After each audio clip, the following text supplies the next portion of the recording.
Hello, hello. I think you can hear me now. So welcome to Pipedrive. Grab some snacks, some drinks, find a comfortable seating. And we can go on a journey called AI. So welcome to Pipedrive. I'm hearing myself. Grab some snacks, some drinks, find a comfortable seating. Alrighty, technical glitches are always part of the game, also with AI. So welcome to the future. Alrighty, we have some more people in the kitchen. Please grab your snacks, your drinks. By the way, my name is Maia-Liisa. I also work at Pipedrive. But when I compare myself with the people who are going to present, then I don't know as much about AI as them. So I think we're going to have a very interesting evening. I'm going to wait a little bit more. We have some people joining. You can sit on the stairs, on the chairs.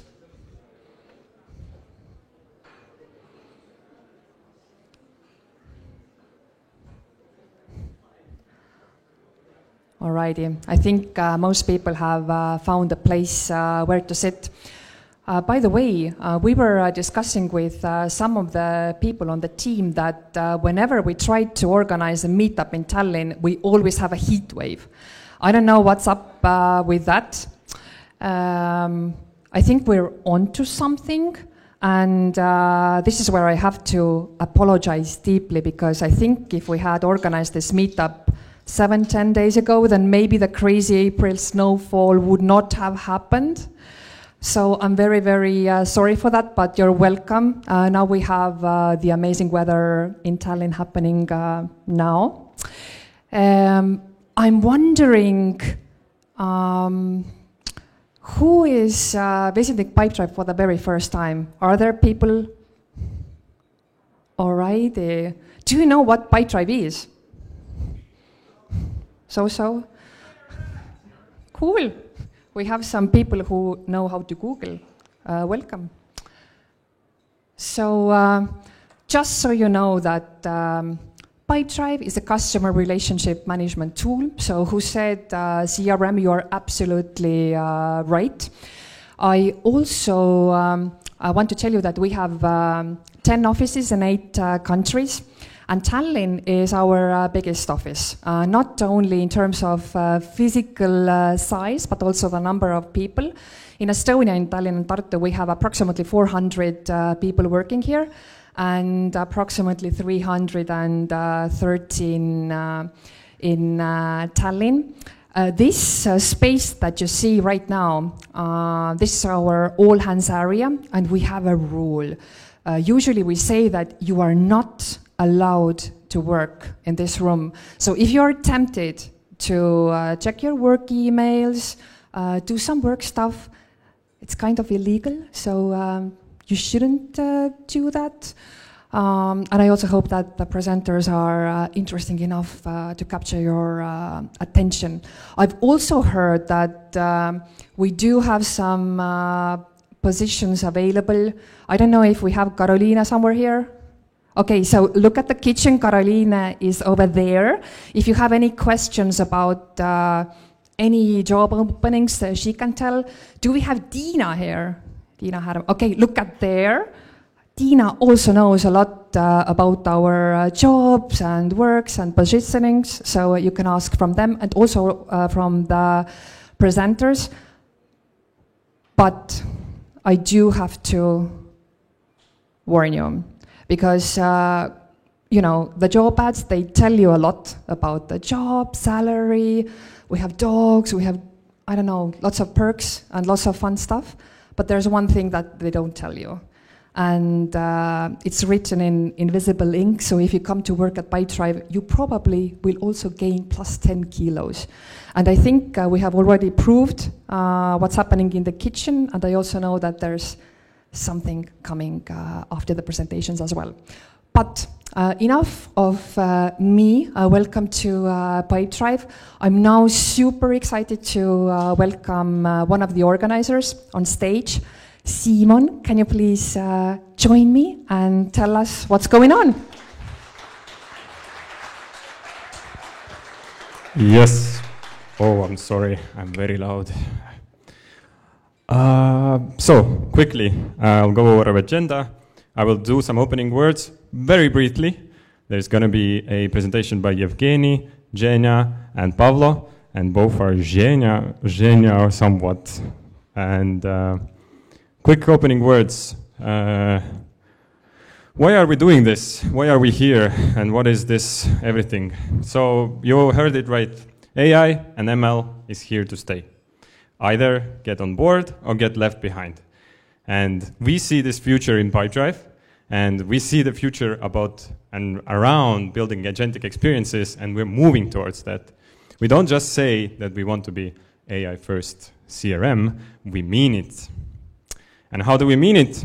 We have tripled our numbers in data scientists and machine learning engineers in the past 6 months, and we're still in the process of hiring more, and you can ask Tina about that.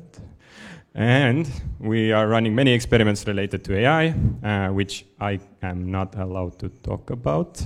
And we're building several AI features based around utilizing LLMs, and some recently built features are AI-powered report creation and AI-powered onboarding. And also many more cool things coming up. And this meetup is all part of this. Part of this AI literacy in Pipedrive and overall everywhere else, and also our journey for our AI first vision. And I hope you will like this meetup and enjoy, network, and I hope also that you will learn something new today. And our first speaker today is Yevgeny. But first, do you have phones with you? Laptops? iPads? Anything else that can access internet? Probably do. So I'll give you, you won't be able to scan it because of the camera, but join Slido and join Slido at PD Meetup. And you will be able to ask questions from speakers, from anyone else, and we will try our best to answer them. Do we need more time? I see some people still typing. 5, 4, 3, 2. What? It does work? Nice. Technology is better than I am. Right. Are we ready? Cool. And coming up, Yevgeny Goroshko.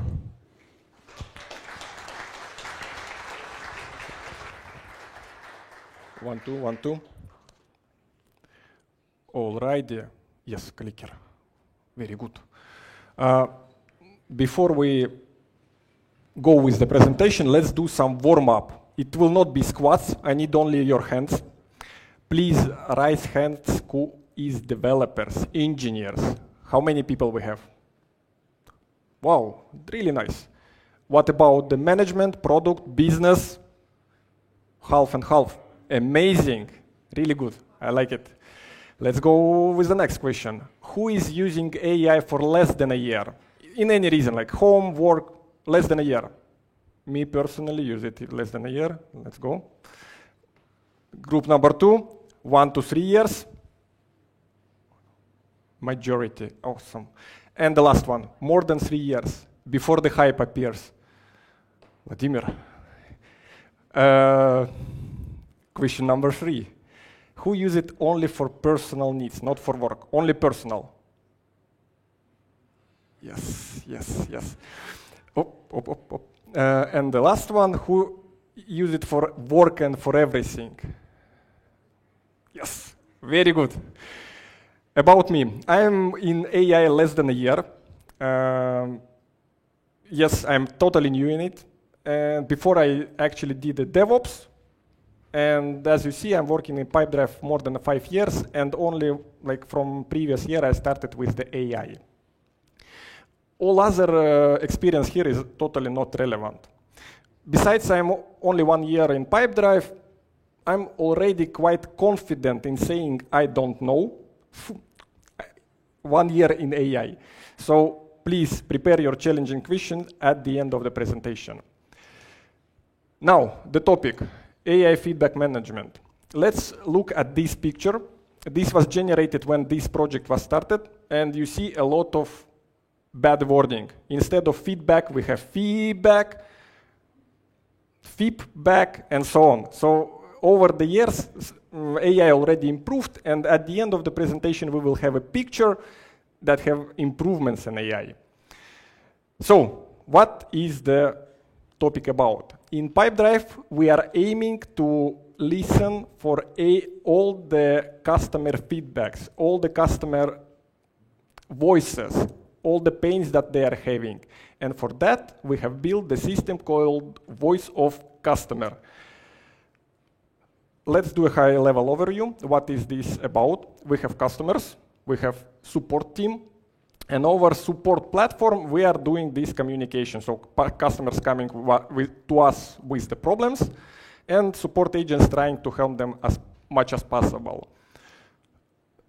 Then, we are trying to categorize types of requests, whether it is feature request, whether it is technical issue, or something else. And over time, we already collect so many different categories that it's not tackable by the human beings that what is the category of the conversation. Can you select from 100? It's probably difficult. So first iteration of the project, when actually this project appears, Voice of Customer, we build an automation that categorizes intercom conversation or support platform conversation by predefined list of topics. And how it's work? In high level, we will go in details a bit later. We are sending entire conversation into MS Presidio. This is run locally to anonymize all the data, to strip all the sensitive data. And after that, we send a request to OpenAI with asking, please categorize based on this predefined list.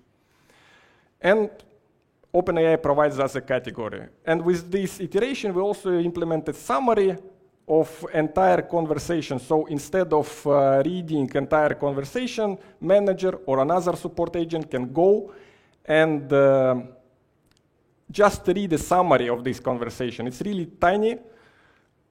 It's look like that. So the yellow box is the actual summary that is generated by OpenAI with our instruction. And also on the right, you see in the category that was assigned by the OpenAI as well. So the next iteration was to extract feedbacks from customer support conversation. And under the feedback, we understand small, actionable point, what we need to do, what we need to improve, what is missing. And usually feedback has number one, topic, small description, number two. We are categorizing internally by type and feature, number 3 and 4. And also we have MRR. The MRR is monthly recurring revenue, and that's actually helping us to understand the importance and like how big priority we should put for this feedback. So we are summarizing, extracting feedback, and storing everything into Voice of Customer database. It's not visible, but it's database, Voice of Customer database. And in this database, we are storing a lot of feedback, a lot of conversation. Every month, we are processing 22K different support cases. It's not all that we have, but it's like majority. And from these conversations, we are extracting 7K feedbacks, and it's happening every month. We are categorizing them by 5 types. You see feature gaps, technical issues, and then a bunch of different product components, which help us to later on provide this feedback to dedicated teams. So what we are doing next, the third iteration already for our project, automating feedback clustering. So we have a bunch of feedbacks, and now we need to group them somehow. And what we do,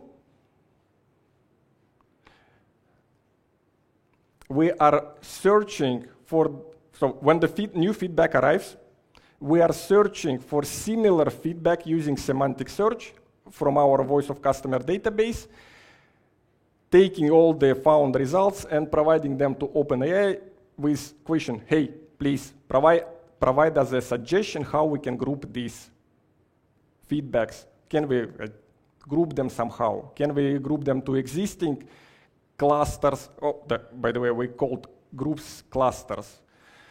And can we group them into existing clusters, or should we create new one? This is how cluster view looks like in our internal tooling. We have a total amount of feedbacks over here, and total sum of the MRR, so monthly recurring revenue, that were attached to the feedbacks. And you see the graphs that like over time, amount of feedbacks are being attached to this cluster. So basically, these graphs help us to analyze, do we have any problem? If something is going wrong, then it will spike and the graph will just skyrocket. And that's about it, the cluster. So what we are doing next? Once the clustering is done, product people can analyze the clusters and check what is trending, what is the most priority topic at the moment based on the MRR.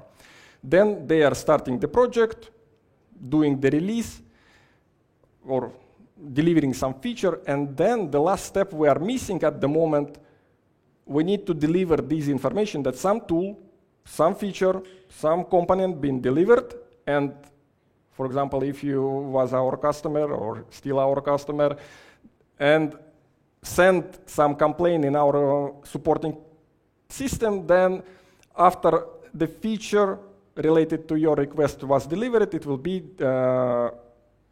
kind of informed in a way that you will be informed that the feature is now delivered, or the gap you are reported is now closed.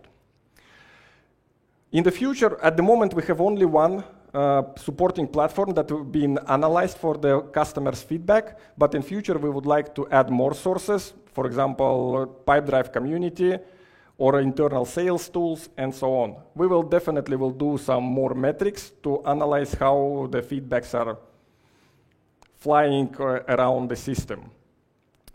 And let's see what we are actually doing in the sense of AI. So I mentioned that we have 3 components, 1, 2, 3 here, that actually uses AI to produce some kind of work for categorization, feedback extraction, or clustering. From these 3, I would like to put attention on the clustering only because it's really interesting. How it happened? This is the state when the feedback are just laying in the database without any grouping. We have a lot of ungrouped feedbacks. What we are doing, we are using OpenAI text embedding model to generate embeddings and store them into database. All the feedbacks has their own embeddings. So we are searching using semantic search in our voice of customer database, and results that are received from the search will be inserted into the prompt that we will send later on for OpenAI. But to think about what task we should provide to OpenAI, how we should give a task, we need to think about what will be naming convention for our new clusters, what will be naming criteria, when the new cluster can be created, when not, what is the criteria to attaching to existing clusters, in what format and we are sending the data, and what we are expecting to receive. So we are starting to build the prompt. First of all, we are setting the task. What is the task about? Then we are providing instructions. It's all in one prompt. We are specifying guidelines, cluster assigning rules, when the feedback can be and cannot be assigned to the cluster. Later, we're adding the note how new cluster can be created, what conditions applied for that, naming convention for the new cluster, and the feedback, how we are providing feedbacks, format, and format of the clusters that already exist in our system. So OpenAI will be aware what actually we have in our system already. We're using JSON schema for sending data, and also we are getting a response in JSON with all the proposals from OpenAI, how we should build our, how we should group our feedbacks. And the final loop, so we are sending everything to OpenAI as a prompt. Then we are getting the cluster proposal. We are doing validation just to verify that OpenAI providing us a good suggestion and it's not trying to reassign existing feedbacks to different clusters that already been assigned to other, or previously been assigned. And then we are attaching feedbacks to existing clusters, or we are creating new clusters and attaching feedbacks there. And this is the picture that we are receiving at the end. We have some ungrouped feedback that was not yet able to be grouped. We have already formed clusters, several ones. And what we are doing next, we are doing reviews of the clusters and based on the MRR priority, creating ideas for the future project and then launching the project. The cost. As you may heard that cost for embeddings are only, so we are charged only when we are sending a request for embeddings. For the using GPT models, we are paying both for the input and output. And if we talk about tokens, because OpenAI uses tokens for billing, token usually is like 4 letters word. In this case, example, you see that the word service is like 2 tokens. Reasonable. If you are doing a mistake in word service, then it will be already 3 tokens. So the grammar actually here is quite important. If you are putting some symbols around, it will be extra tokens again. If you are not stripping data code or code blocks, it's also increasing the price for the sending the information. This is how the prompt looks like for us. So roughly it's 2,000 tokens used for one clustering request. And at the end, we are receiving only, we are using only 600 tokens roughly for getting the proposal. And if we summarize this, for embeddings, we are spending 2 million tokens monthly. I checked with February data and March data, they are more or less equal at the moment. For intercom summarization and feedback extraction, we are spending about 100 million for input and about 9 million for output. But for the clustering, because it's required a bit more smarter models, we actually use GPT-4o, and we are putting 8 million for incoming and 1 million outgoing.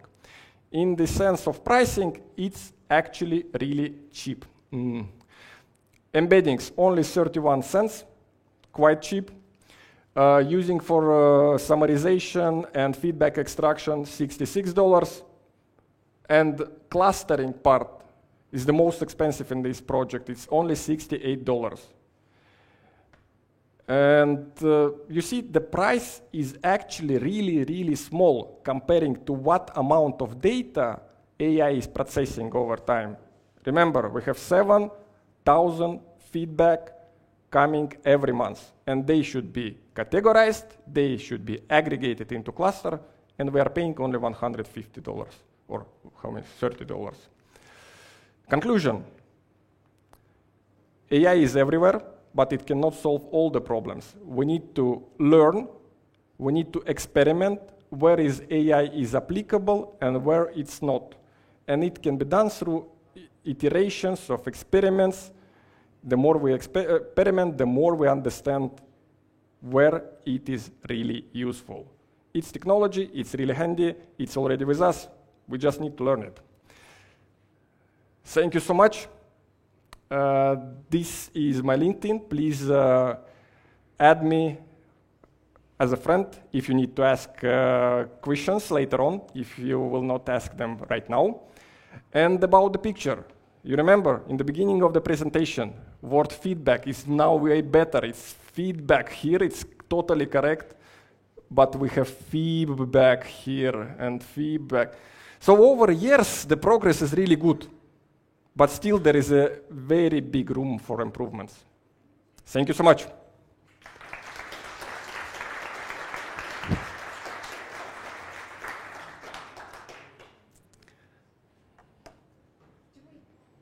Hello, you can hear me, right? Cool. Do we have questions from the audience? Is anyone daring enough to ask a question? Okay, we have. So Yevgeny, be ready. There's the first question coming up. How long did it take to build this system? Let's say this project is lasting already for 1 year. And we did 3 iterations, let's say months and a half each. So in roughly it's like 5 months, I think. And did you try other models, like not only OpenAI, like Claude or Grok or anything? Good question. At this moment, not, but we are looking forward to test out different one, including the one that we can host on our infrastructure. Right now, only OpenAI, and we experiment only between the different models they have provided. And that you heard that we have for clustering like more expensive model than others. Thank you. Alrighty, I'm gonna take this question. I saw you first, and then I'm gonna come back to you.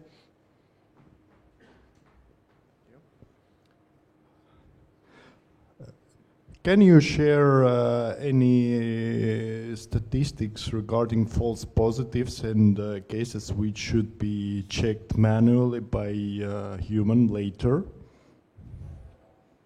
Thank you. Statistics I don't have at the moment. About amount of mistakes, it's all about the data.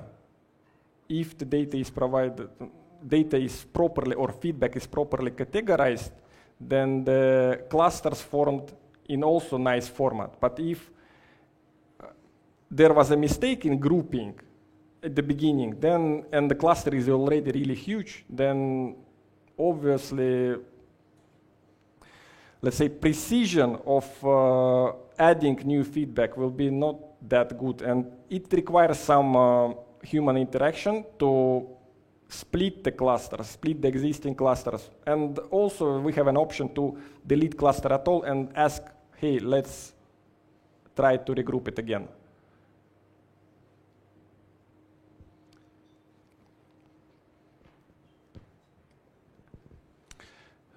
What are business benefits from that system? Does it then save money, do something faster? So it's what's the benefit for Pipedrive to have it?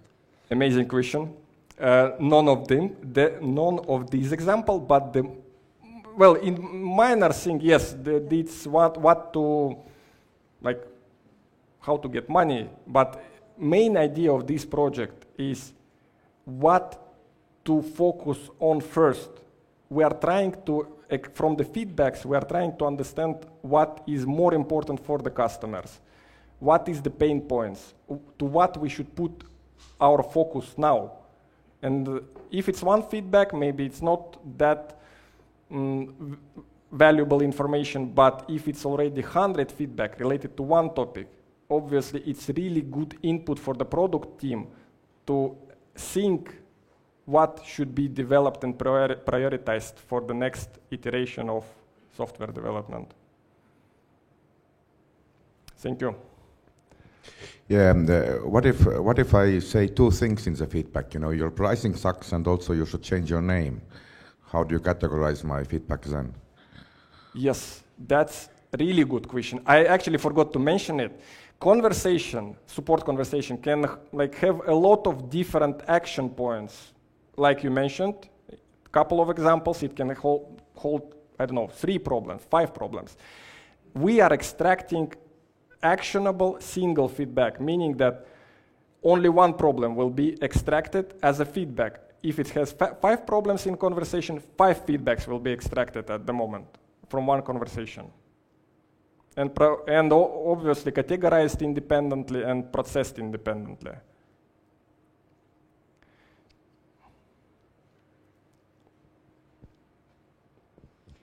Thank you for presentation. Maybe as continuation of previous question, what was the value added of AI? I mean, you firstly had just a kind of simple automation. Have you measured the outcome after implementing this project? What was value added of what you did? Let's say it's not yet measured. Mm-hmm. We have a plan, we have already metrics implemented, but it's not yet analyzed. The main idea is that we are using AI because we are lazy enough not to try to script it and try to do some coding just to do exactly the same work. Yes, we can fine-tune code, try to iterate and adjust code to make proper clustering. But why? We can do it like for $135 and it's quite easy. So here is, if you like think about the balance, currently it's really cheap and we will continue using. If one day OpenAI will try to increase the pricing, maybe we'll switch to another model. Maybe when we reassess, let's do some coding and drop the AI at all. For now, it's working quite nicely. I think we had a question from here as well. No? Oh, you got one. Okay, do we have more daring? Okay, we do. Thank you for presentation and maybe an answer. So right now you use LLM, like a text processing for the clustering and analyzing an instruction. Have you considered using some just ML? You know, like as the clustering is a classic problem of machine learning and it can be solved extremely easily with just a few layers of a model. And it will be not $60, but I don't know, $5. Yes and no. The short answer. And it's really good question. Actually, we think about trying the approach of like using the specific model for this specific problem.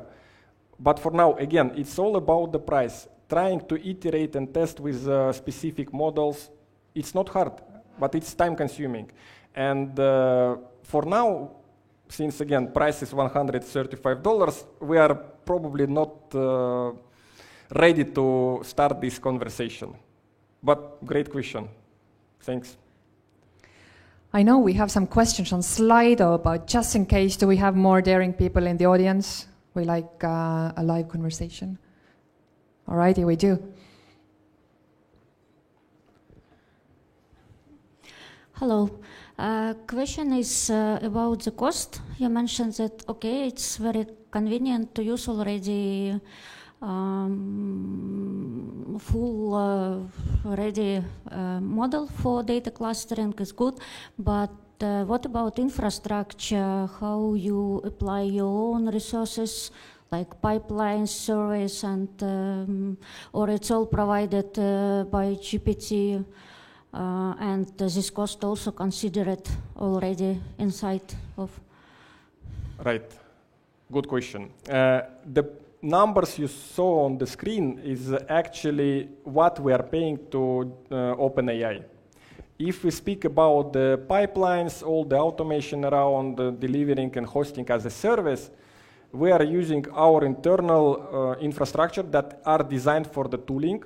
And since it's not infrastructure only for this tool, the prices are actually really negligent in that sense. And we didn't even try to count. Let's take some questions from Slido. And the first one is from Mark. How is MRR calculated? Nice question.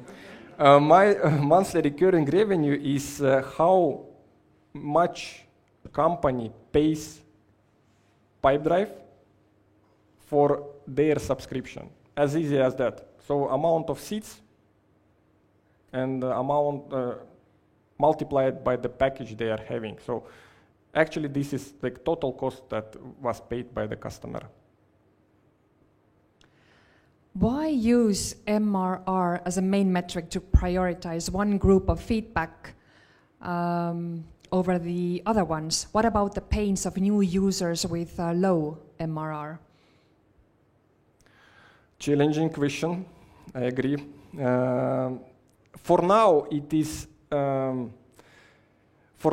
is used to actually spot the high-level problems that are affecting many users. Yes, maybe later on we will reconsider this, but as of now, this is a good metric to understand total MRR of all companies. It's not about the one company who is actually paying more. It's about the cluster that having the feedback from different companies and summing up just based on MRR actually give a good metric for us that it is affecting many companies. Many companies, or actually MRR is like related to the cost of one seat and amount of the seats. And it's really, really good metric to understand how many users are actually affected by this. It's not about how big company is or how much money they are paying, but it's more about amount of people. Do you have a comparison of value gained with AI, for example, time saving, quality of categorization, or something else? If we speak about the categorization only, it is significant. Without any numbers, it is significant, but maybe it's more question to clustering. How you think you will need, how much time you will need to process 7,000 feedback per month? Would it be price of 1, 2, or 3 support agents? I don't really know. It's actually challenging to categorize it correctly, to process it correctly, to form the clusters. I don't know, maybe we need some even team for doing this kind of job. Yes, that's my answer. Dre wants to know, have you tried open source LLMs for customer messages categorization? If yes, how it compared to OpenAI? I roughly answered this question, no, we didn't test yet, and thus I cannot provide any comparison at the moment. Maybe in 1 year we can do another meetup and check it out, whether we tested out anything or not. But for now, no.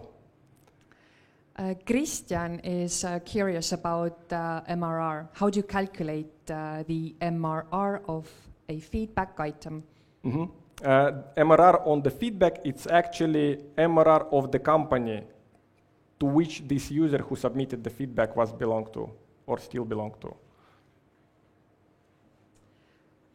Technical issues as feedback. Are these not gathered automatically as telemetry? It's awesome question. We gathering problems with the telemetry, but still, can you be sure that 100% is actually tackled by the telemetry? Probably not.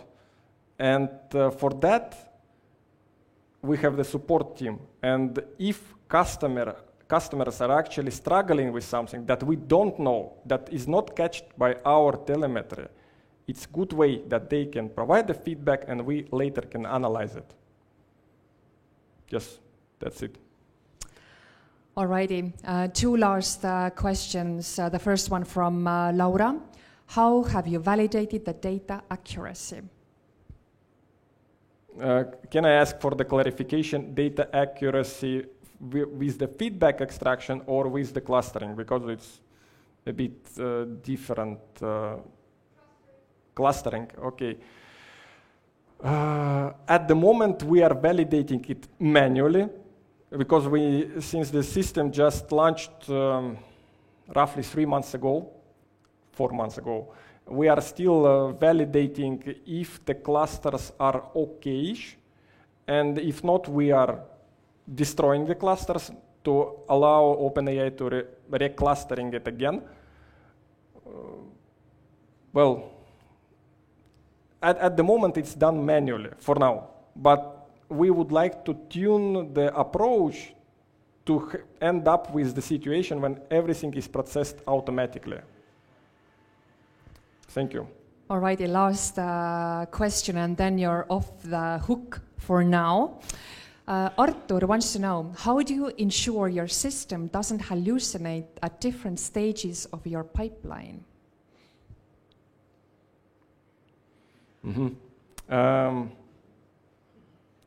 Well, for clustering, we have validation. We are iterating through OpenAI proposal to check whether the proposal is actually relevant, whether the feedback we should cluster haven't been clustered before. We are doing these checks, and the reason why we have validation is actually because we spotted that sometimes OpenAI can hallucinate in this task and actually tries to reattach the feedback to another cluster, which we don't want to do at the moment. This is the only problem I know with the hallucination, while all other stuff works pretty well. All righty, thank you so much, Yevgeny. Do you think he did a great job answering the questions? Yes, no? All right. Thank you so much. We didn't take all the questions, but that's okay, because Yevgeny will stay here, so you can grill him on his own. But now I'm super excited to invite a very special guest on stage, Zhenya. Welcome on stage. Hello. Thank you. Hello, I'm Zhenya. Can you hear me well? With the mic? Right. So today I will be talking about how AI is changing architectural field. And so at one point, actually around 1 year ago, sorry, can you hear me well?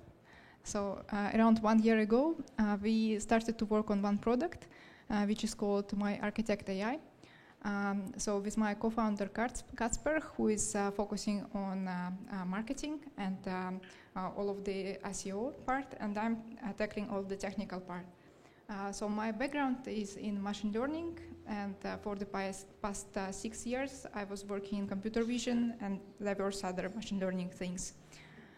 But as you might guess, everything is changing even in my work, and we just found each other on the internet while Kacper was looking for some professional who can develop core technology behind photorealistic AI renderings for architecture.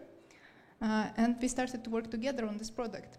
So far it's a very exciting journey for me to turn from purely technical person, like engineer actually, into a person who tries to understand how the tech that I develop influence the real world and how it fits into architectural pipelines and makes a change in the world.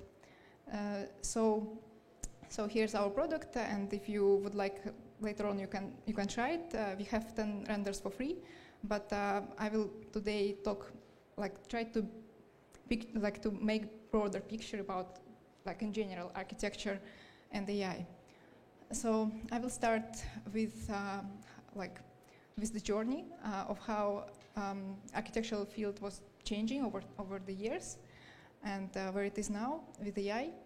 And then I will dive a bit deeper in the day-to-day workflow of just normal architects, like how do they work and what they would like to optimize in their ways of working. And then I will focus more on visualization, because this is the part that my startup is tackling. And like to the conclusion, I will just give some visionary inspiration thoughts. So the journey of architecture. So basically, as you might guess, people not always had software, but they built quite complex stuff, so they were drawing it on paper, and it required lots of iterations, and if errors happened, then you needed to start over. So then appeared computer-aided design software, and people were able to minimize human error during their design processing. But this part, it was giving you just like this very precise 2D blueprints. So that was really a big step. And the next step was building information modeling systems that appeared in 2000s. And those systems, they tried to basically create the integrated system collecting all the data together.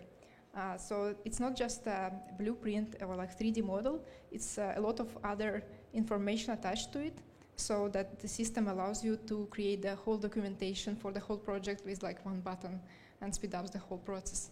So, and it was before AI, so it was already like a huge automation for the whole field, but it keeps growing and developing. So, and it's very interesting what will happen next. So it's like some differences between CAD and BIM systems, but I'll just skip it for now. So basically, let me dive deeper into like how architects work. I'm not an architect, by the way, so this is only according to what I know from our users, because they are willing to share this information with us, because they really want to use all of the power of AI to speed up their daily process. So they're telling me that their main things that they really like to do is meeting the client and gathering all of the information what they want. So they actually spend significant time on this. After that, they have like some initial concept creation. It's like where the pure creativity floats, and people can be like very expressive and like artistic. And then, this ends basically at this stage. And after that, they need to do the more detailed concept creation, which is called like floor plans and elevations, where they put some measurements to the design. And then they do the rendering part, and this is where my startup is currently trying to speed up things. The rendering part in this traditional workflow, it usually takes a lot of time. If you use like normal tools or like traditional rendering software such as V-Ray or like some people use Unreal Engine, you basically need to have a very skilled person and a lot of time to produce like really high quality, beautiful visuals. And then if you need to get some feedback for those visuals and like iterate, then you lose a lot of time on this stage. And then the construction drawings are coming after you completed all of this cycle with getting the full approval from the client. So this is in the middle, there is this feedback from one of our users that he said that their team is spending this significant time in this middle zone. The middle zone is what I colored with blue. And they are constantly looking for tools that allow them to streamline this whole process, basically. So this is kind of the current state of my vision for this, and where AI comes in. Currently, I will just split it into like three big groups. Like one is the concept creation. There are like plenty of AI for this. I just put here like two tools like that probably everyone knows about, Midjourney and ChatGPT. You can, create images with ChatGPT if you just have some idea, or Midjourney, also the same. There are also plenty of other tools such as Krea AI and others. There are group of products that are focused on optimizing the calculations and like turning some concepts into precise layouts, such as TestFit, ArcDesign. They really connect the AI with the real world and connect AI with like 3D, like CAD, and all of this. These are like this huge part is not about visuals, and I'm not very knowledgeable in this part, so that's why I'm not diving deeper into that. And the last category is what I wanted to highlight, what our product is doing, is basically creating the visuals of the final thing. Like when you already figured out everything with your client, if you have already like some defined vision, then there are products that are still AI-based that can take your CAD model and render it with AI without the need for you to know how to use any rendering software and the need to install it, pretty much. And for, like, so My Architect AI is one of these softwares. There is also Magnific and Veras, and some others as well. And when ChatGPT was released on March 26, plenty of people started to immediately making experiments with that. And of course, architects are very creative people. So immediately they jumped in, and I just want to share like really cool stuff that I found, that what they are doing. This is like some pavilion. User like just created some really rough sketch, uploaded to ChatGPT, and then asked ChatGPT to make like a poster in certain style, and then make a wireframe of it, make a realistic version of it, and then create like how the insides of this pavilion might look like. So it's pretty exciting. And then some other people, they tried to create like the whole blueprint page of the building with the floor plans and everything, because currently, as you know, ChatGPT can operate better with text. So it might have like better understanding of what it puts in different parts of the image. If it's like the whole image, it might be more cohesive, but it's still not. We're still not there. It doesn't generate the whole blueprint yet. So there is another interesting idea how people use the ChatGPT, and also open source tools allow us to do the same. It's like you have some sort of object of inspiration, like this toy, and you want to create some concepts from it, like for the initial concept stage. So it's also possible. So there is more useful things maybe when you have some facade of the building and you just want to experiment how the finishing looks like, and you want to just select this area and see how this finish looks in this particular environment. So it's also, this is made with open source tools, but definitely you can do the same right now with ChatGPT. There is another problem in this field, which is called virtual staging. So virtual staging is when you need to fill the empty room with some furniture, and it's kind of like completely changes the interior design field. So basically, you can just pick up particular pieces of furniture and ask AI to put it in the room and provide pictures of everything, and it will put it together with realistic lighting, and it's all happening in the image space without you needing to do anything. Of course, it's not like extremely easy to achieve this result, because you might need several iterations at this current point of time, but you kind of see the direction. You can achieve this with open source tools, by the way, but it will be much harder, and not like in time-wise also at this point. This is another example how you can do image editing, again using ChatGPT. Those are some examples from users, from real architects. And this one was done with open source tool when you want to change the season of your concept. Other things is what Gemini was released by Google before the release made by OpenAI, which completely covered the whole news about Gemini. But Gemini is still a pretty good model. Their API is very fast, and it can manipulate images. This one was done with Gemini. you can change the lighting of the input image by just describing in the prompt, like add some lighting, and it will add it. So these are some other examples of how you can just prompt and change the whole image.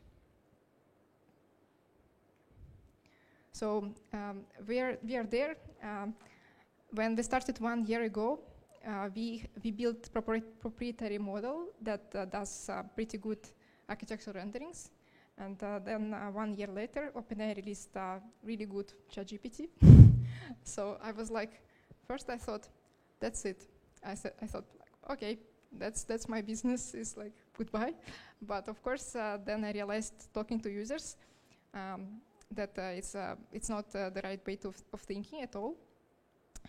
Because in order to achieve something very well with ChatGPT, you actually need to spend lots of time and iterations, at least at this point. And the interface is not extremely user-friendly, and like many people actually don't know how to prompt, and they don't like to do it. So basically, we decided to focus our efforts on being just very user-friendly and very precise, so basically allowing people to have more control over the final visuals. So what we do, we take your CAD model and we precisely render it, and we do it under 15 seconds. OpenAI currently works pretty slow, but of course you can always say that it's not for a long time. But anyways, so we are trying to make everything super simple to use. You don't need to write any prompts to achieve this result. You just upload your image and you get the render. So here is like another example with exterior. We also can understand the sketch. So we can understand what things are on the sketch and render the whole sketch. We can do this with your reference images. So you can just use like hand-drawn sketch and some reference image, and we can imagine how it would look like. So basically, you can completely skip the CAD stage if you want, just if you want to create some concept. And like this is another example of the same. We can also do like furniture renderings. We are not like just limited by some interior design or exterior. We can do restyling of the space. So if you have like space and you want to make it look a bit differently, just as a concept, that's also possible with our software. You can even use something like as a reference image, something completely not related to architecture or whatever. It will just do something still. And the same like works with exterior. And that's actually, that's it. So what I see is that architects want to basically be just creative guides that guide the AI, talk to clients, understand their needs, and use their deep expertise to just tell AI what to do. And they don't like to use CAD software. They don't like to spend time on repetitive tasks. So I see the future where architects can be just like creative guides who just take information from the client and turn it into actually good documentation and like for the builders, and do it with minimal effort. This is where I think everything is going, and I think that in that area, if everything is going this way, then like the role of human is to prioritize things such as like sustainable design and being really friendly to people, understanding all of the ethics behind like building something and how people live in there. So yeah, that's it. That's all from me. Yeah, thank you. Thank you. I can see that we have already one question, right? Alrighty, so we are taking first questions from the audience live, and then we're going to go to Slido. Thank you for the very pretty presentation. I liked all of the futuristic designs and whatever AI gives us. My question is, so do I understand correctly that I upload the CAD file and I get the image? So it's CAD to image. It's actually image, like a screenshot of the CAD model. Yeah, that's what I wanted to drill on. Yes. Like, are you planning on like making it more, I would say, automated, or like I just upload the CAD model and it already renders, let's say, a CAD screenshot of from some position, so that I could move the camera, like generate basically based on what I like, from which position I want. Like if I have a house, I don't want to like take screenshots. I want your, let's say, tool to show me where I can take the screenshot from and then generate a realistic image. So far, it wasn't in our user feature requests. So they just take screenshots from their app and then upload it. Yes. Okay. So far, there is an option to try to integrate with some SketchUp or other tools directly to allow to capture the user interface directly. But we decide, we have extremely small team, by the way. We have 2 people and a couple of freelancers. So we are focusing just on improving the tech, improving the user experience. Mm-hmm. Yeah. I was just suggesting a feature basically, because I see it, if I have a large CAD file, let's say a house, I typically want it from different angles, right? From different rooms, let's say. Then I would want your tool to be able to do that, right? Yeah, this feature request we got, that people want to take several screenshots from angles that they want to render, and they didn't have a problem to take the screenshot. They have a problem of getting consistent render. So we have this in our top priorities. So we actually have a type of project that you can create in Architect with several views. So we render them cohesively, so they everything is consistent. Oh, you mean the plant is positioned in the angle, but somewhere in specific place, but when you take a different screenshot, does it move, or can you create those objects? Currently, if you don't do anything specific, if you even use ChatGPT and you're trying to, let's say, render the same house from different angles, you will notice that some changes in the texture might happen. So on one screenshot, the window will be painted black, on another it will be white. This kind of little things, because they are inevitable with AI, unless you would try to solve those things. So do you pass the previous image and add the prompt that keep it consistent, or you're not tackling it yet? No, I can't actually right now reply how to do it. Okay, thanks. Yeah. Alrighty, we have another question from here. I'm going to try to be fast. Maybe a question on model improvement. Do you use user feedback or user data, well, with consent, of course, to refine your outputs over time? Yes, of course. We collect feedback for each render that people create. So there is an option to select number of stars, how you estimate how good it is.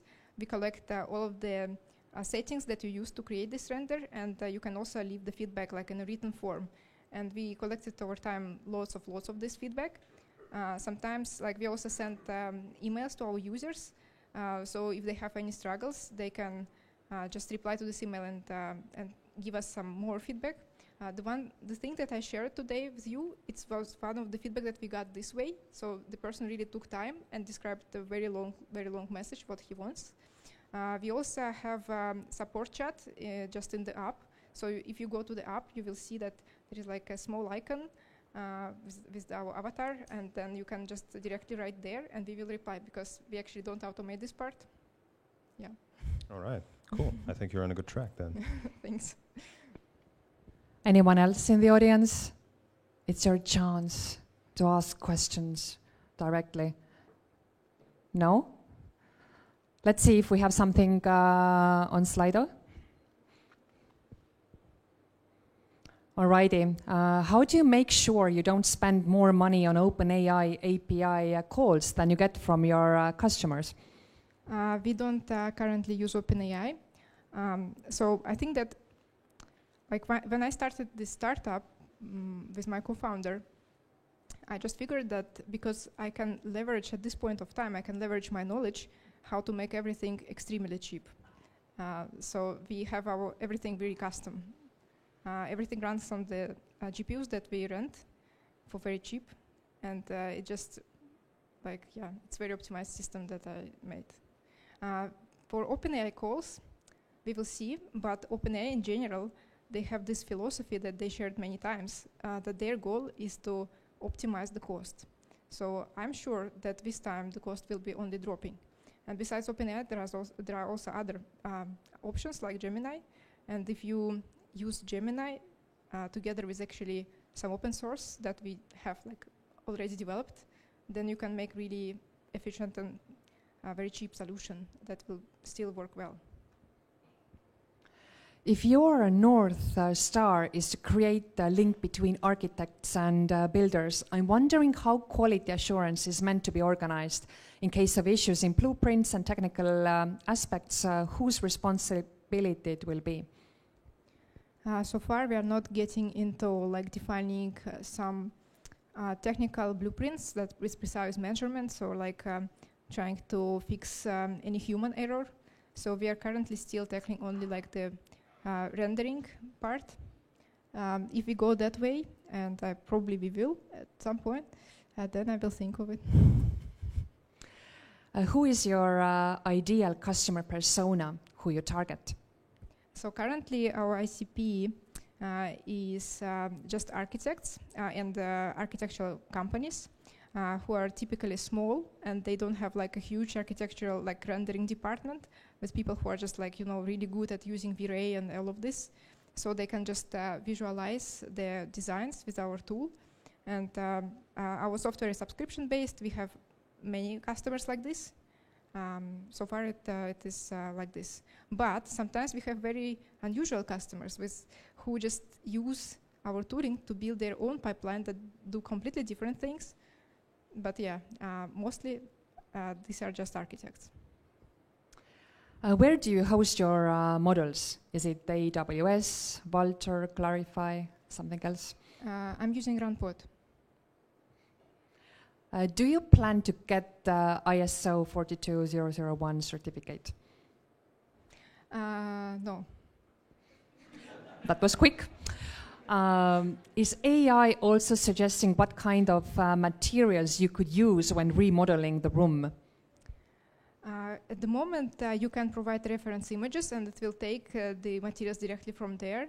We are also planning to release at the end of March, pretty much this month, extended version of our tool that allows you to precisely edit materials of each part of the image. So you can.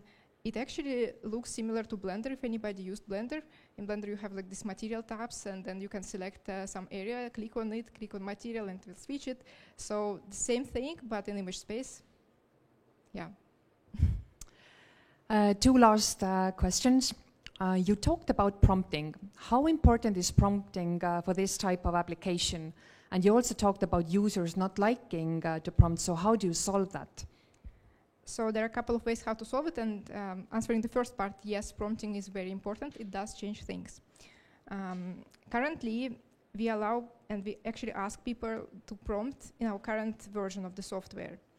And we actually collect all of this data, so it's interesting to see how people do this. I can talk about this a lot as well, but we kind of learned from how people do this.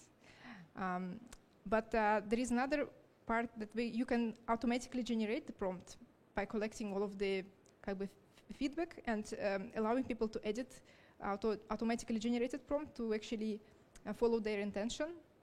But we strive to remove this completely. We don't want to have any prompt at some point of the system, just only for advanced users who really want to use it.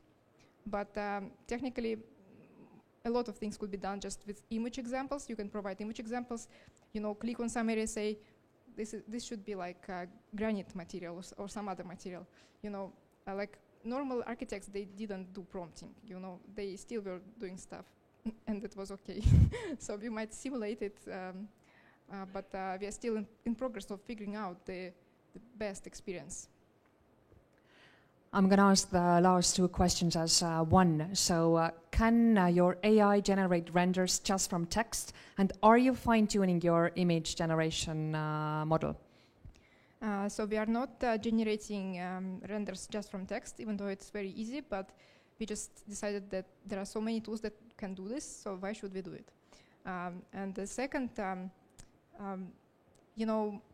there are clients who want to have a very precise style of the rendering, and for them, we might develop this feature in the future, but currently we don't do that. Yeah. Thank you. Alrighty, thank you so much. Let's give her a huge round of applause. Thank you.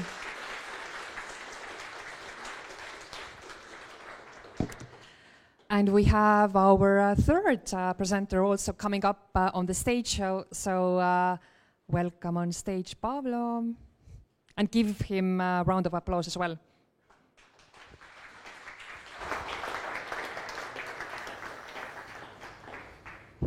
Hello, hello. You can hear me now? So I'm Pavlo, and I'm a junior machine learning engineer at Pipedrive, and I've joined like 6 months ago, and I'll talk today about how we automate machine learning pipelines. Actually, that was the original title, but since I've started working on the presentation, I decided to expand it a bit and then add more content. So today I will start with what is traditional machine learning, and that will be a warm-up. Then I will talk about machine learning pipelines and tools we use to set them up. I'll talk about machine learning workflow and who is involved in this work. And then I'll introduce to you some machine learning models we have at Pipedrive. And only then I'll talk about the automation of machine learning pipelines we have. So let's get started. What is traditional machine learning? The most common use case for machine learning in industry and in Pipedrive in general is supervised learning. And all that means is that for the data we have and for the predictions we want to make with machine learning models, we also have correct answers, also known as labels. And one case of supervised learning is regression. That's when we want to predict just one number. And we can use that for predicting housing price or estimating the time of arrival of a courier or predicting the likelihood of a disease. The kind of data we use for that is depicted on the right. First 3 columns is the properties of the house, of some house, and the last column is actually label, that correct answer. So also another use case of supervised learning is classification. And the difference is that for the output, we can have only a fixed number of types of output. For example, if we want to classify types of flowers, then for the right answer in this case we have either chamomile or iris. But again, we have some features that we feed to the model, and the model tries to predict what kind of flower it is. So this is most common use cases. And in Pipedrive, we have a lot of tabular data. And therefore, we apply this supervised learning very often as well.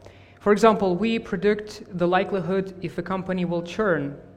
We predict the likelihood if a company will convert from a trial user into a paid subscriber. We also estimate if a company that uses our email marketing software will be a spammer or not. And I'll expand on these examples further.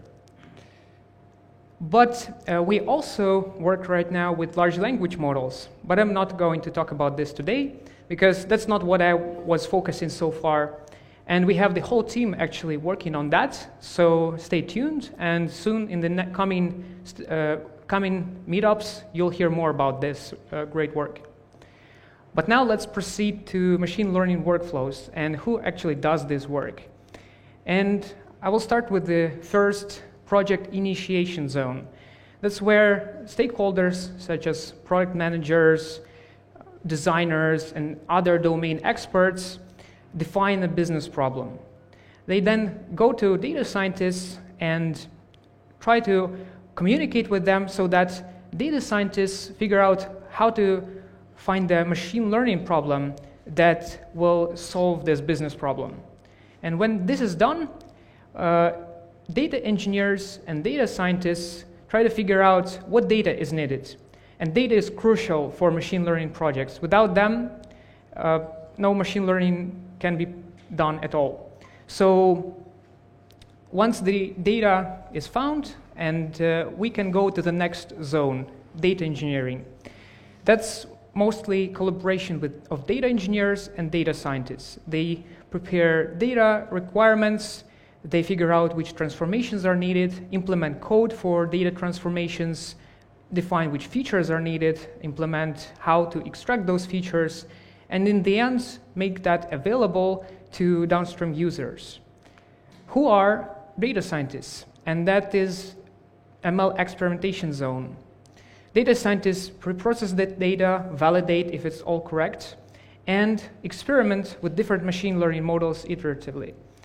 They compare those models on a separate data set that is usually called test data set, and they see which one works the best. And when experiments are done, and this is an iterative process, and once it's done, they go to machine learning engineers and they transfer that experimental code to machine learning engineers who are responsible for productionizing machine learning models. And here I also included in slide data and machine learning platform engineers. However, they are actually involved in all the previous steps as well, because they provide all the tools and infrastructure that are necessary to perform all of those steps. But at this point, machine learning engineers take those experimental code, which sometimes can be quite messy, and they turn it into production code. So pre-processing steps, model training, they define how the inference should be done, how the predictions should be served, and also importantly, they create software to observe the model quality and to detect when the performance degrades. So that's it for the workflow, and now I want to present to you some of the models we have at Pipedrive. And I divided those into two use cases. I will start with the internal ones, those that are used within Pipedrive by our own teams. And the first one is churn model. So it predicts if a company will leave or stop using our service, and it is used also for calculating so-called customer health score. And this is basically a quantitative measure to estimate how satisfied a customer is with Pipedrive CRM. We also have a trial to paid conversion prediction model. And what it does is it predicts that customers that are on a trial subscription, that they will convert into a paying customer. And by the way, the previous case and this case, this is again supervised learning. So again, this traditional machine learning. We also have campaigns verification model, and we have email marketing software apart from our CRM. And the problem is that this software can be used for malicious purposes sometimes, for example, to send spam. And we don't want that to allow because it's bad for our public image. So we created a model that predicts if a customer will potentially use it for these malicious purposes, for spamming. And we have also customer-facing models. These are used by CRM users. First one is Marketplace App Recommender System. We have App Marketplace, and there are many apps there. So for our users, it's pretty hard to navigate there and to decide which app is best for their integration need. So app recommender system suggests them which one to choose, and that the aim of this model is to improve customer satisfaction and the installation rate. We also have an engagement score model, which within this CRM is called Pulse currently, and it suggests which deals to prioritize based on previously won deals. Last but not least, we have AI sales assistant, and this model also helps salespeople to prioritize their deals, but also it suggests the next best action to do. And now I'll head to a more technical part about machine learning pipelines and the tools we use to set them up. This is a general machine learning pipeline. And it all starts with data. And the data here is described by this left bottom box where feature store is illustrated. And feature store is a place where features for different machine learning models is stored, because many of our machine learning models use the same features. So it makes sense to have a single storage for that. And then we see two pipes here. One pipe is for training, and that's the training pipeline. However, as you might notice already, training pipeline and the bottom pipeline, they both have the pre-processing steps. That's the common thing between them. So pre-processing is, again, preparing data. But next, and by the way, at this point I should mention that red boxes here, these are crucial steps in machine learning pipelines. So without them, you cannot have the pipeline working. And as you can see, the next step, hyperparameter tuning, it's not red because it's optional. And hyperparameters, these are settings that allow machine learning engineer to control the training process. So we basically can decide how long the training will take or how complex the model will be in the end. And they have to be specified before the training starts. And it's optional because very often you can choose defaults. And then is training. And training is a highly iterative process.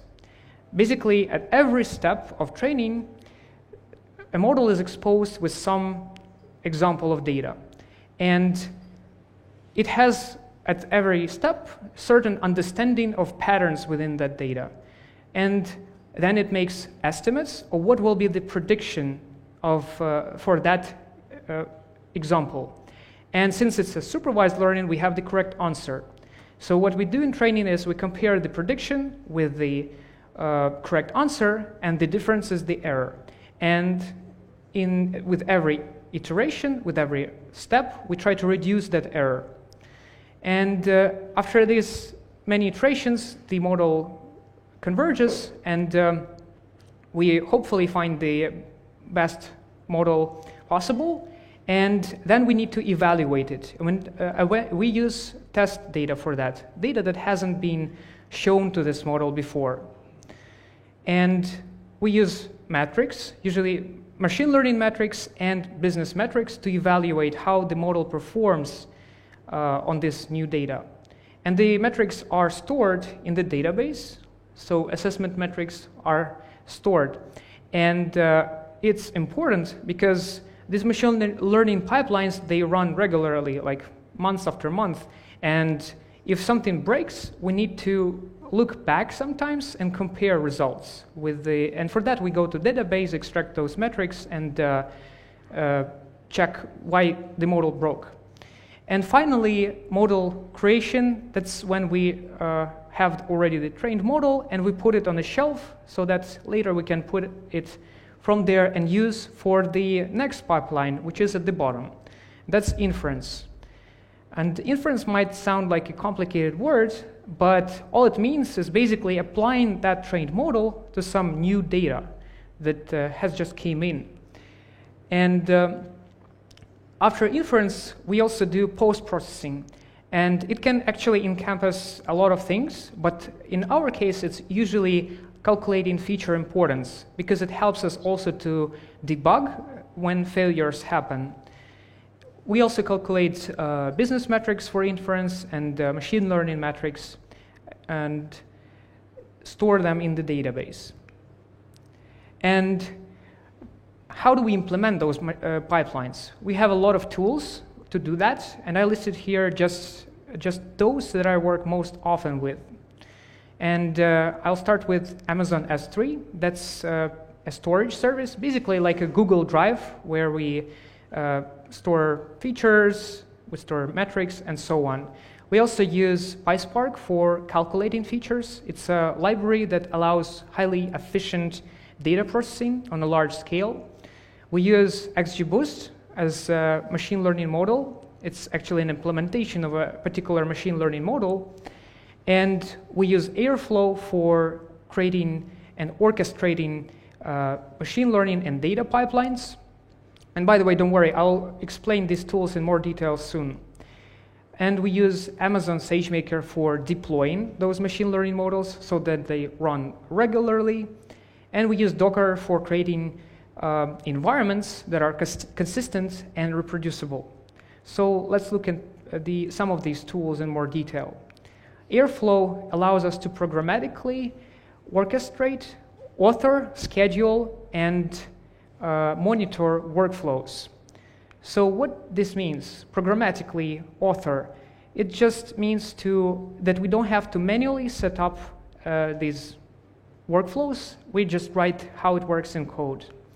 Schedule means that we don't have to manually run it. We just define when it should run.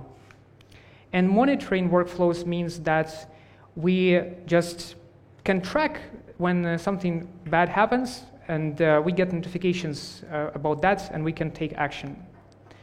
And in Airflow, there is an important concept of a directed acyclic graph. So graph in general is a structure that has nodes, which are here circles, and links that are connections between them. And directed means that those links, they point. For example, node 1 here points to node 3. And acyclic means that there cannot be a connection back. So if it points 1 to 2, it cannot point 2 to 1. So in Airflow, every workflow is defined as a directed acyclic graph. And here is a graphical user interface with our data and machine learning pipelines. It has a lot of useful information there, such as schedule, for example, if it runs weekly or monthly or daily, when it was run, when it will run next time, and so on. It has also a view for every particular graph, so you can see like the tasks included there, and I can zoom in for you to see better. And if you look closely, you will notice that there is also pre-processing here, training and model, which are actually all of the steps that I showed on that more abstract diagram. So this is actually the implementation of those machine learning pipelines. And these green boxes just mean that the task was finished successfully. There are other steps there, but for sake of simplicity, I'll just not detail all of the other steps apart from those related to machine learning. And this is a DAG view, so it just makes it easier to see which task has to run in which sequence. And it flows from left to right. Next, XGBoost. It stands for Extreme Gradient Boosting, and it's useful for classification and regression. It's an ensembling learning method, which means that it is based on many small, simple machine learning models that together, when put into ensemble, works way better.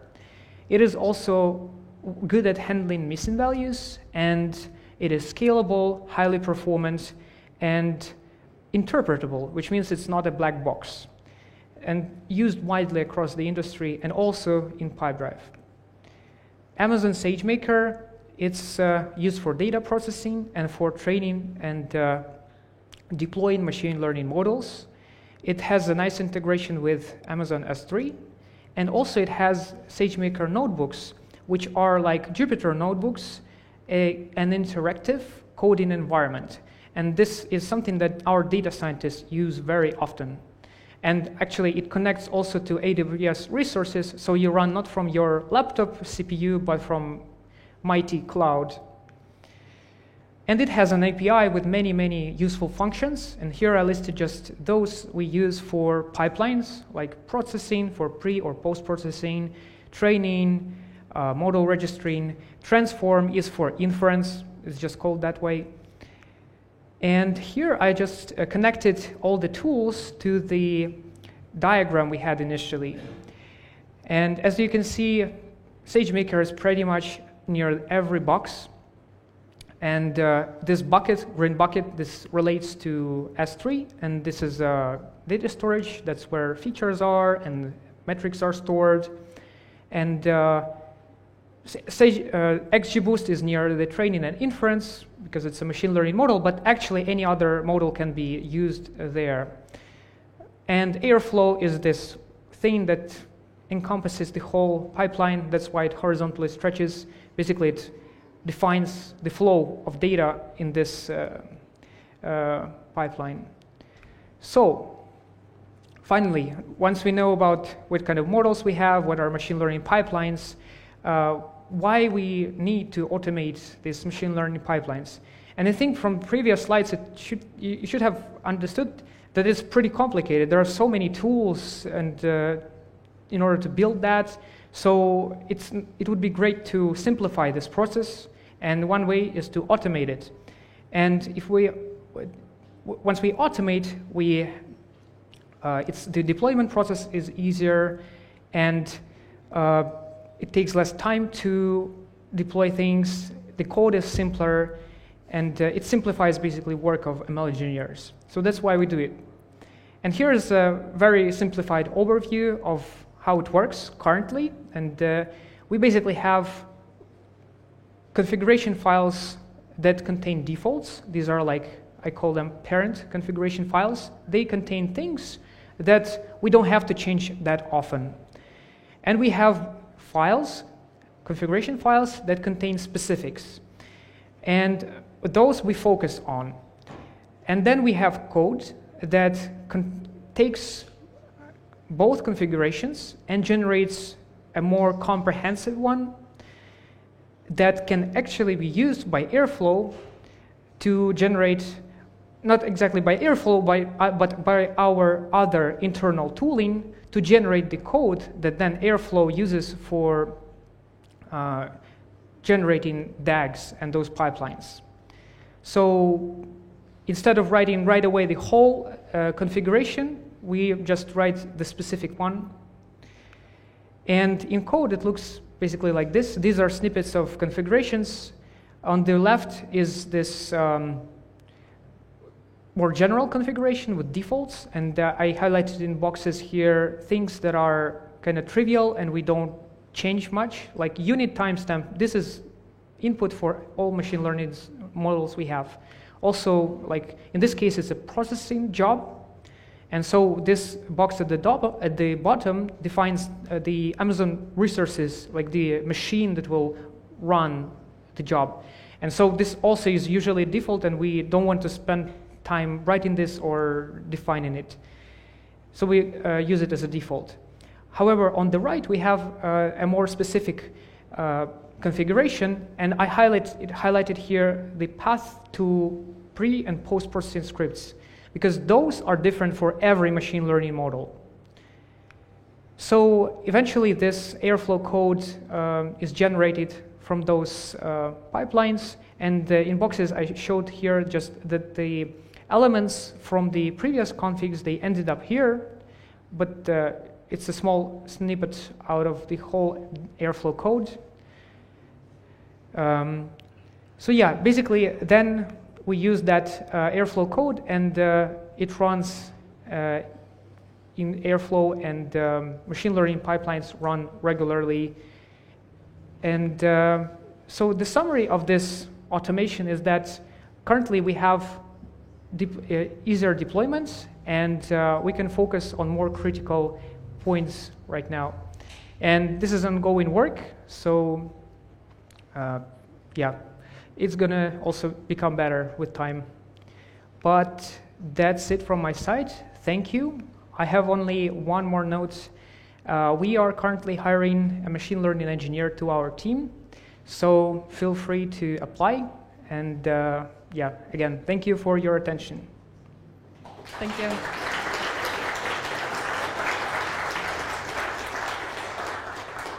Do you hear me? I'm not sure if my mic is working. I think it is.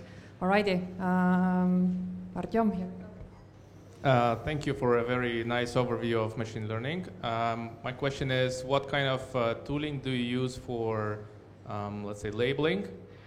Did you try Clarifai? For labeling, I'm not actually sure. I think this is.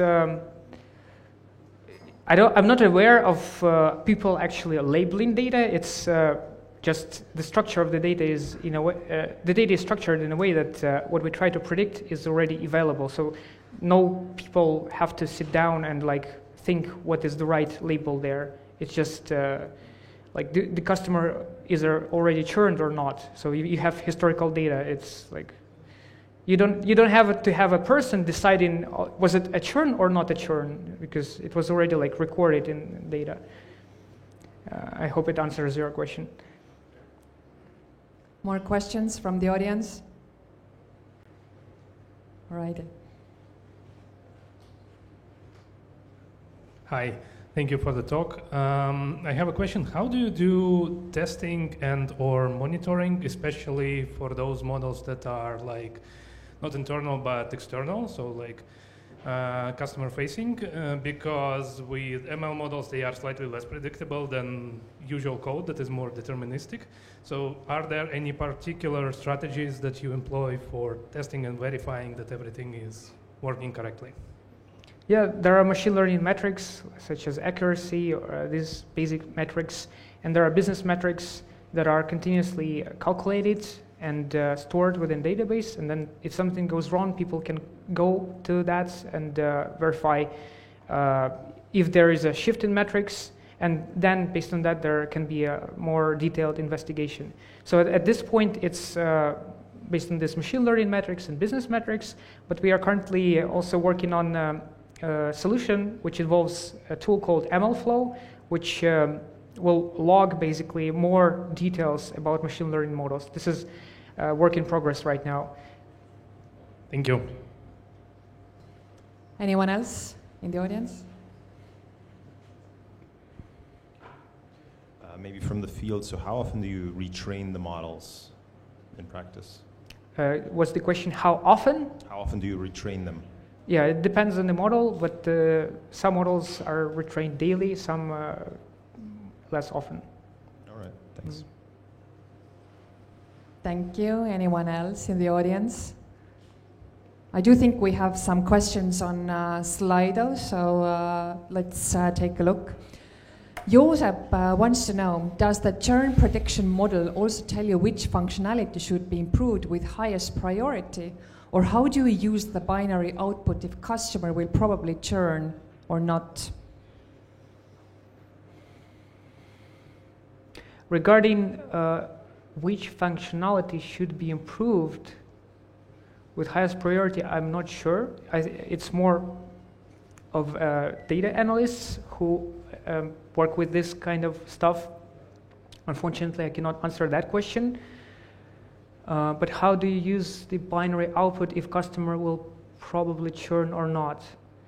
Actually, yeah, this is also more like a question to domain team who uses the model and the predictions. We have data analysts and people who own this model and who work more closely with the product, and they usually know how to use the binary output if customer will probably churn or not. Yeah. Alrighty. How do you treat feature storage? Do you use traditional RDBS solutions or fancy feature stores? Currently, we have internal feature store solution, and it's not the best, which is why we plan to rewrite it and have another version. but yeah, it's a custom solution. What type of model do you use for churn? Have you checked if the output of your model is well calibrated with actual customer healthiness, especially when you use the model for application different than churn? The model that is used is XGBoost, the one I mentioned in the presentation. And about the calibration of the output, again, this is more of a question to a domain team who uses the customer model. Unfortunately, I don't know the answer for that one. What is the similarity and difference between traditional machine learning and generative AI? Is it beneficial to run them from the same platform? Do they have similarity in tooling? And do the platform engineers provide tools for both?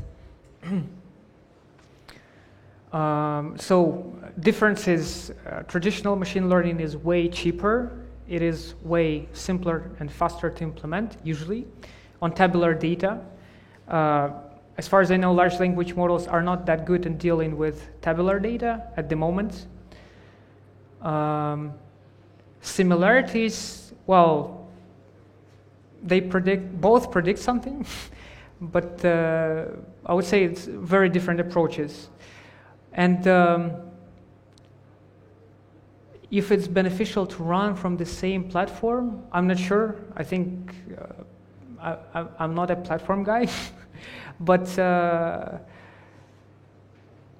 there is no similarity in tooling, and that's why okay, maybe there is some, but mostly it's different, and that's why we have a separate team, as I mentioned during the presentation. So I'm like in a team of internal machine learning engineers who work with on internal tools, internal machine learning models, and we have a separate team that works on agentic workflows and using large language models. And currently they work with different technologies, and it's mostly work with OpenAI API, and they figure out this retrieval augmented generation, prompt engineering, and therefore they need quite a different set of tools currently.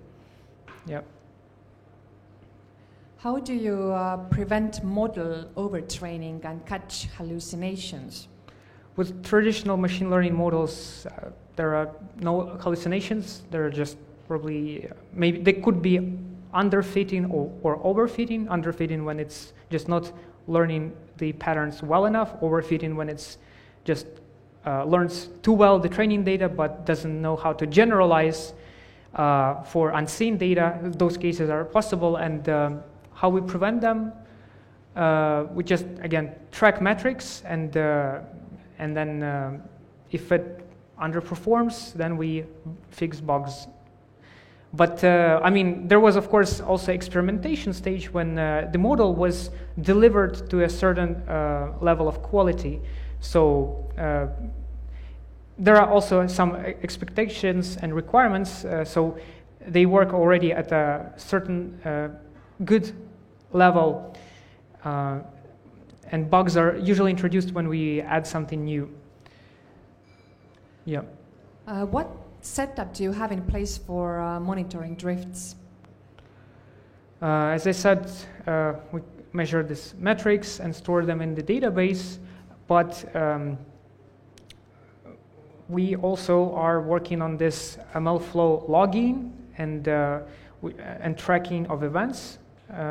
So I would say that we are adding more tools for monitoring right now, and before it was, as far as I know, not that much.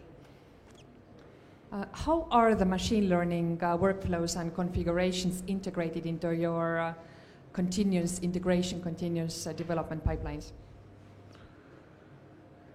It is integrated, and we have this CI/CD running, and I'm not sure if the question is about specific tools that are used for that.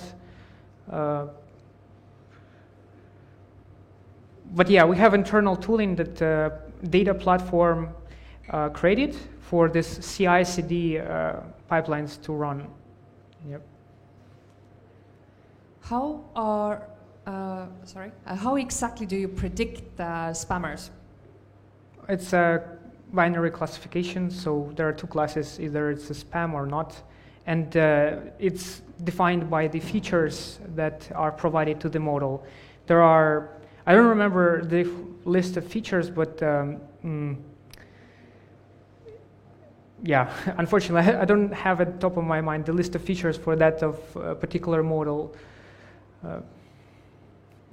Alrighty, we have three final questions. The first one from Toomas. How are divided the responsibilities between data scientists and data engineers to prepare a feature store? It's mostly data engineers' work. Data scientists at this point do more of stakeholder communication. I would say it's mostly data engineering work.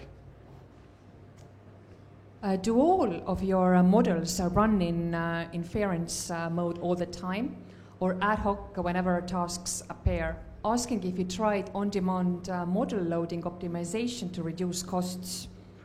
Oh, we didn't do like that fancy like on-demand loading optimization, but our models are definitely not running at all times. Some models, for example, recently we paused because the domain team figured out that they no longer needed that much. So yeah, sometimes we pause models and because they are not needed anymore, but there is no such a, it's an interesting idea. We don't have this smart on-demand model loading optimization yet. We just define a schedule, how often it should make inference or retrain, and that schedule that would be optimal for us. And we have one final question to you. Who is your customer? How closely do you work with the data team using the models? Like my customer? Could someone clarify? I think your stakeholders who are you're most closely working with. Yeah, so again, I'm in a team. Basically, we are called Data Tribe, and we provide data and tools for other teams within Pipedrive. And I, as a machine learning engineer, help other domain teams to deploy machine learning models that they have. And so my customers are other domain teams. And yeah. And there's all to it. How closely do you work with the data team using the models? Very closely. Yeah. Thank you. Thank you. All righty. TechLitch. I hope everyone has enjoyed this evening with all the presentations. I do ask all the presenters come on stage. Yevgeny, please come here. Zhenya, and also Pavlo, because we really want to thank you for these amazing presentations. And the audience, please give them another round of huge applause.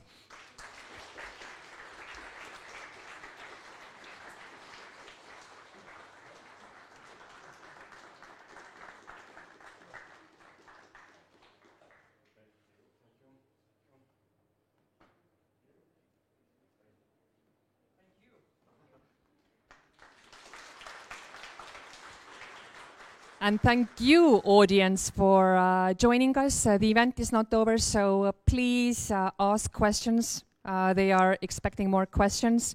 I think we have more snacks in the kitchen, so +1 kilo to everyone.